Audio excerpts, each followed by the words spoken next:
Hey, what's up, y'all? Back at it once again. Just for you and for yours, a Koski of Fun Day.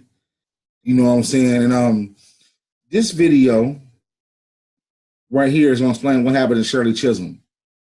You know, Shirley Chisholm doesn't get much props that she's good because she's the first black woman to run for president.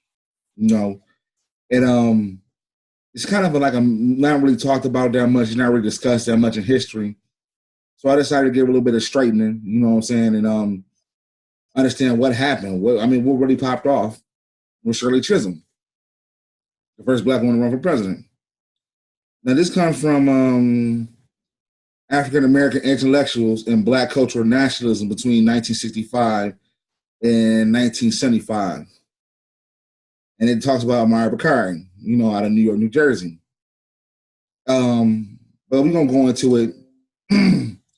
But, that's not here or there. We're going to go into it about what happened between Shirley Chisholm, the first black woman to run for president. I'm going to start off right here, and we're going to get into it.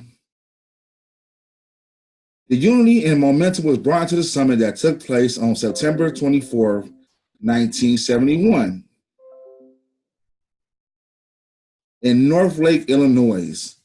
The North Lake Summit was called by Mayor Richard Hatcher to discuss black strategy in 1972. The summit based on a president for co-sponsors, Charles Diggs, Coretta Scott King, by now Martin Luther King, he's been assassinated, Jesse Jackson, Julian Bond, Amiri Baraka, and Willie Brown, the California state representative. We know Willie Brown. Willie Brown was he was having sexual relations with Camilla Harris. And he became mayor, the first black mayor of San Francisco. If that's worth anything, you know what I'm saying? Because under his watch, it got hellified, gentrified.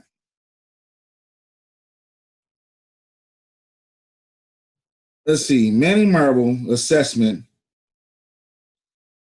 Hold on. In Manning Marble's assessment, the North Lake Conference probably was the only distance between 1965 and 1983 where representatives of virtually every major tendency to black movement met together in the same place.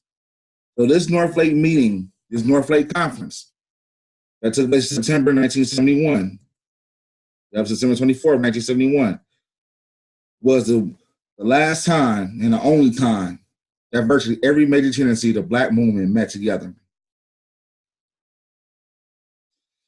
Key leaders from three sectors of the black community were in attendance: civil rights leaders, black politicians, black nationalists. From the civil rights community, there was Andrew Young, SCLC, Jordan Vernon, Ernie Lee, who went with Clinton. Andrew Young, he went with Carter as a UN ambassador, and Carter, dumped him off when he started talking to the Palestinians. That was a no-go. They didn't like that, so Andrew Young got dumped off. Vernon Jordan, he was with Clinton. As I said, Reverend Jesse Jackson Push, we already know about him. And Coretta Scott King. From the ranks of those civil rights leaders who became elected officials, there was such figure as Georgia State Representative Julian Bond, SNCC, and U.S. Delegate Walter Fonterelle, SCLC. The leading black elected officials in attendance were U.S. Representative Charles Diggs and John Connors of Michigan. We know John Connors, he just got kicked out recently. You know what I'm saying? He's one of the people that was back in Cobra. Just for FYI. Of Michigan, and Augustus Hawkins of California, as well as the host, Mayor Richard Hatcher. There were key political figures such as Barbara Jordan, who was a Texas state legislator, Bernard Jackson, who will become mayor of Atlanta, and Percy Sutton, Malcolm X attorney, who will become New York Manhattan Borough president. Also represented was national welfare rights organizations by its leaders, the former core activist George Wiley. Roy Ennis spoke on both Harlem and CORE, and a number of black nationalists concerned about the busing issue. Roy Ennis, he's a shady character too. You know what I'm saying? Many people don't know that Roy Ennis was trying to get black Vietnam vets to go back to pick them up and train them to fight in Angola. He's working for the CIA. You know what I'm saying? So CORE became eventually a SNCC organization. Look that up about Roy Ennis. about how he tried to get black Vietnam veterans to go to fight in Angola on the side of apartheid. These are facts for the CIA. So, there's a lot of shady characters here. Right? On a number of black nationalists concerned with the busing issues, there were political experts such as James Gibson and Antonio Harris. Meanwhile, the political agenda of the new nationalists were represented by Amiri and other CAP leaders. Baraka provided the most detailed description of the process. He reported there was a number of different perspectives at the parlay of several specific strategies. The content of the meeting was hopeful but not confused. The main proposals advanced were Junior Bond idea that black people should run favorite sons from various states, so as to bring blocks of black delegates to the Democratic National Convention. Bond stated very forcefully in his paper that a black party was not the answer at this time. So Julian Bond said that we should stay under the Democratic wing. Percy Sutton advanced this idea of a black running for president of the United States. To nationalize the black vote and give the national black community greater bargaining power on consolidated demands. Before the Northlake Conference, that idea had been presented by U.S. Rep. John Connors and former Cleveland Mayor Carl Stokes. The most likely candidate for the black president strategy in 1972 would have been Brooklyn U.S. Representative Shirley Chisholm, the first black woman in history of the U.S. Congress. All right? So Shirley Chisholm is the first black woman in history of the U.S. Congress. Still not much discussed about her. However, it became apparent by the end of 1971 that these politicians, most of whom were men, would not support her presidential candidacy. When Chisholm distanced herself from the modern black convention movement, MBCM, she lost the opportunity to press her position before the National Black Political Community in 1972. Baraka advised Chisholm to attend the Gary Convention, but she showed no interest in the particular accountability to MBCM. In her own defense, Chisholm later said that even if she had the time, she might not have attended the Gary Convention because all the negative reports she had heard in her regards to her presidency candidacy.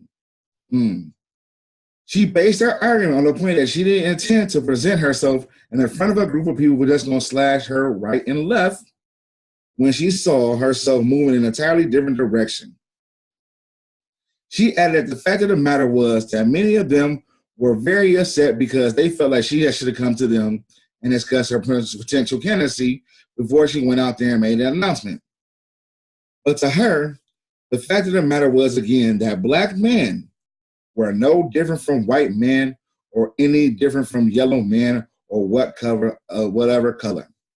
So she's saying there was a lot of male chauvinism why they didn't say anything. They might be. So she's saying there's a lot of male chauvinism amongst the civil rights, all three of the elements. She knew they would not give her support to her candidacy. Although people had raised some money, and she has some very good support among the female and the Hispanic population. Chisholm felt that some leaders at Gary would have mocked her bid for presidency. Although her distrust of black men was definitely justified, especially by her treatment in the Congressional Black Caucus, her decision not to attend the Gary Convention might have suggested that she trusted the white man in the Democratic Party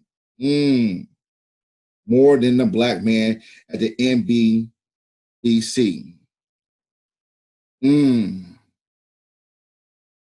That's crazy. So the Congressional Black Caucus treated her kind of chabot too. And she was one of the founding members, if I'm staying corrected. Shirley Chisholm was one of the founding members and about to make the jump to run for presidency. And everybody came out was to tap her down. So when she felt that tapping down coming down from her own colleagues, she didn't want to go to the Gary Convention and speak there and feel like she's going to hear on deaf ears and get cut down by her own people. So even though she did, like I said, she did well for the Hispanic vote and she did well with the women's vote. You know what I'm saying? And the part of that here to give me that, you know what I'm saying, although her distrust of black men was definitely justified, especially by her treatment in the Congressional Black Caucus. Remember, she's the only woman there. You know what I'm saying? She's the only first black woman in Congress. She's the only woman there. Her decision not to attend Gary convention might suggest that her trust the white man in the Democratic Party more than a black man in the NBPC.